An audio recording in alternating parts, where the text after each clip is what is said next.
నమస్తే, welcome to Andhraprabha. నేను రాణా ప్రతాప్. మనకు కాంగ్రెస్ పార్టీలో చాలా మంది యువ ఎమ్మెల్యేలు ఉన్నారు. కానీ ఈ యువ ఎమ్మెల్యే చాలా ప్రత్యేకం. ఎంత ప్రత్యేకం అంటే రీసెంట్ గా ఎల్బీ స్టేడియం లో జరిగిన కాంగ్రెస్ బూత్ స్థాయి మీటింగ్ లో రేవంత్ రెడ్డి, తెలంగాణ సీఎం అయిన రేవంత్ రెడ్డి వచ్చి ఏఐసిసి ప్రెసిడెంట్ ఖర్గే ముందు వచ్చి తనను పిలిచి అండ్ ఇంట్రడ్యూస్ చేసి 2 నిమిషాలు తన గురించి మాట్లాడడం జరిగింది. సో ఇది ఇంత ప్రత్యేకం అంటే రేవంత్ రెడ్డికి ఎందుకు అంత సన్నిహిత్యం? ఎవరా ఎమ్మెల్యే? ఏ కాన్స్టిట్యున్సీకి చెందిన ఎమ్మెల్యే? వారే ఖానాపూర్ కాన్స్టిట్యున్సీకి చెందిన ఎమ్మెల్యే వెడమ బుజ్జు గారు. సార్ నమస్తే. నమస్తేనా, ఎట్లున్నా ఉన్నా? అంత బాగానా? అంత హ్యాపీ. రేవంత్ రెడ్డికి ఎందుకంత ప్రాతినిధ్యం మీకు? అంటే ఎందుకంత సన్నిహిత్యం మీకు? ఎంతమంది వేల ప్రజల ముందు మిమ్మల్ని పిలిచి మీ గురించి మాట్లాడడం ఏంది అసలు? నా రేవంత్ అన్న కష్టపడని వారిని గుర్తిస్తారు.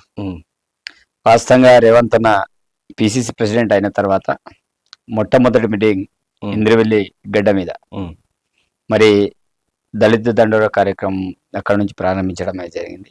నేను ఆ క్రమంలోనే పార్టీలో జాయిన్ అయినా. మరి అతని రాజకీయ జీవితంలో అంటే ఒక మలుపు తిరిగినట్టు ఇన్సిడెంట్ గా కూడా దాన్ని మనం ఇంద్రవెల్లి నుంచి చెప్పొచ్చు.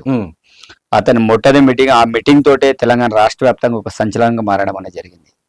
మరి అక్కడ నేను ఒక బీదవానిగా మరి ఆ పార్టీలో జాయిన్ అయిన తర్వాత నిరంతరం నేను కూడా రేవంత్ అన్న దగ్గర ఆగస్టు 21, 2021లో జాయిన్ కావడం అనేది జరిగింది. అవును. జాయిన్ అయిన తర్వాత నిరంతరం ఒక్క రోజు కూడా రెస్ట్ లేకుండా కంటిన్యూగా అక్కడ ప్రాంతంలో కాంగ్రెస్ పార్టీని బలోపేతం చేయడంలో చాలా కీలకంగా వ్యవహరించడం జరిగింది. మెంబర్షిప్ విషయంలో చూసినా మనం ఆదిలాబాద్ పార్లమెంట్ లో 7 నియోజకవర్గం ఉంటే దానిలో టాప్ 1 మొదటి స్థానంలో ఉన్నాం. అంటే ఎలాంటి భయాలకు ఆందోళన కాకుండా, నా దగ్గర డబ్బులు లేదనే ఇలాంటి కాకుండా, అంటే ఒక సాధారణమైన వ్యక్తిగా నేను ఉండడం వల్ల మరి దానిలో పార్టీని స్ట్రెంథెనింగ్ చేయడం వల్ల చాలా కష్టపడిన. రేవంత్ అన్న కష్టపడే వాళ్ళు ఎవరైనా గుర్తించే తత్వం రేవంత్ అన్నది. కాబట్టి అంటే నా లాంటి ఎమ్మెల్యేలు తెలంగాణలో ఎవరు కూడా లేరు. అంటే నా అంత పూర్ క్యాండిడేట్. కాబట్టి ఒక బీదవాడు ఎమ్మెల్యేలు గెలవడం అది చాలా అసాధారణమైన విషయం. కాబట్టి నేను అంత ఎన్ని కష్టాలు ఉన్నప్పుడు కూడా అక్కడ పెద్ద పెద్ద కేటీఆర్ క్లాస్మేట్, రాజకీయ అనుభవం రాతో రమేష్ని గెలిచి మనం బయటికి రావడం ఎవరైనా అప్రిషియేట్ చేసే విషయం. అవును. కాబట్టి ఆ రకంగా రేవంత్ అన్న నా దగ్గర తీసుకొని ప్రతిసారి చేస్తుంటారు. సో మీ చిన్నప్పటి నుంచి నీ జీవితం ఎలా ఉండేది? అంటే చిన్నప్పటి నుంచి పుట్టి పెరగడం కానీ అండ్ స్టడీస్ కానీ ఎక్కడ నుంచి చేసి ఏం చదివారు? అన్న మేము చాలా poorest of the poor family, puri గుడిసెలో ఉండే వ్యక్తిని. మరి చిన్నతనంలో మేము అన్నదానంలో ముగ్గురం, మాకు ఒక 4 చెల్లెలు ఉంటారు. మా ఫ్యామిలీ కూడా చాలా పెద్దది. కానీ భూములు ఎలాంటి అంతస్తులు కానీ ఆస్తులు కూడా లేవు. వైఎస్ఆర్ పీరియడ్ లో ఇంద్రమ్మ ఇల్లు వచ్చింది. ఇప్పటికీ ఇంద్రమ్మ ఇంట్లోనే ఉంటున్నాం.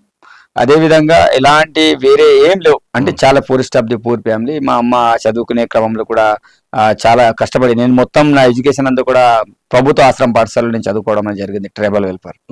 మరి అక్కడ చదివే క్రమంలో నేను ఇంటర్ వరకు కూడా రెసిడెన్షియల్ కాలేజ్ ఆఫ్ ఆదిలాబాద్ లో చదవడం అనేది జరిగింది. దాని తర్వాత డిగ్రీ కూడా గవర్నమెంట్ కాలేజ్లో చదవడం జరిగింది. అంటే poorest of the poor family మాది. అంటే చాలా బీదవాళ్ళం. సో మీరు పేపర్ బాయ్ గా కూడా వర్క్ చేసిన అని చెప్పారు. సో ఎప్పుడు చేసారు వర్క్?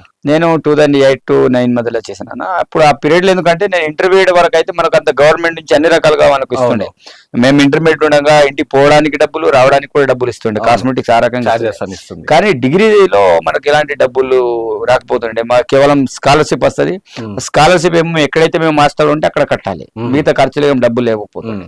అలాంటప్పుడు మనకు ప్రత్యామ్నాయంగా మనకు డబ్బులు అవసరం ఉంటుంది. కాబట్టి ఖర్చుల కోసం, డబ్బుల కోసం ఇప్పుడు అమ్మని అడిగినా మాకు ఎలాంటి ఆదాయం లేదు ఇంటికాడ. అసలు మా ఫ్యామిలీ బతకడం మేము కష్టంగా ఉన్న తరుణంలో నేను ఇంటికి ఏంటిది సరే మేము కొంత ఏదో ఒకటి చేయాలనే తపనతోటి నేను 2008 పీరియడ్ లో నేను పేపర్ బాయ్ గా పనిచేయడం అనేది జరిగింది.